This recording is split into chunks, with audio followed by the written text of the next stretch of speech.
Good morning, friends. Happy Saturday. Today we're reflecting on Matthew 25, verses 1 through 13.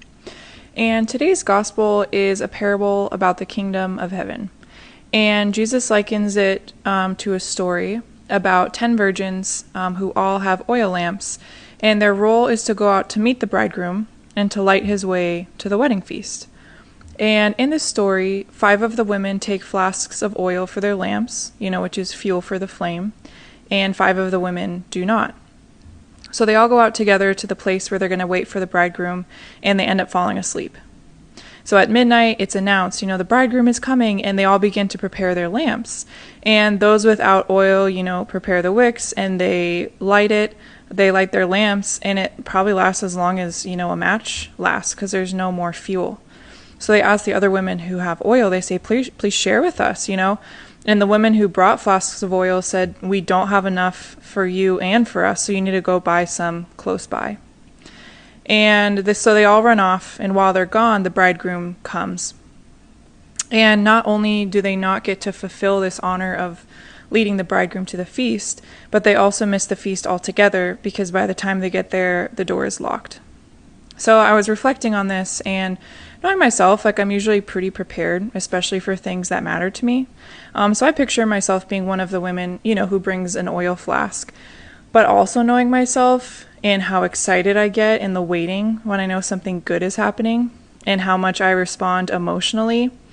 I have a feeling that I would light my lamp way too early, just being so pumped that the bridegroom is coming and just wanting to get started in this beautiful role I was invited to. I feel like I probably would have lit my lamp before falling asleep, just out of pure hype.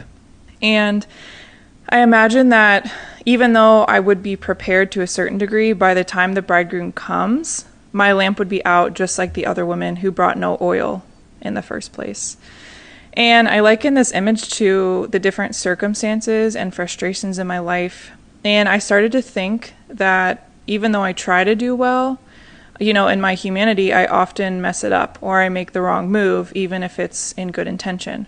So I started to get stressed, because I was like, I know myself, and in all of these circumstances in life, I'm gonna run out of oil.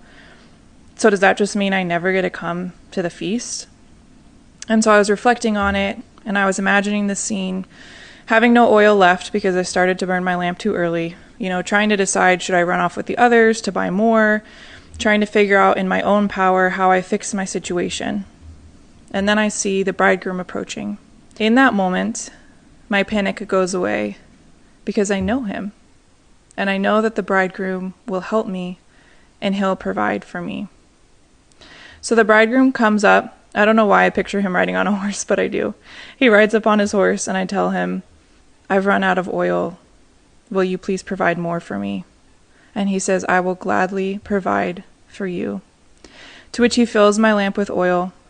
And instead of having me process before him with the other women whose lamps are lit, he actually invites me up, right in this case, onto the horse with him. But he invites me to enter with him as his bride to the wedding feast.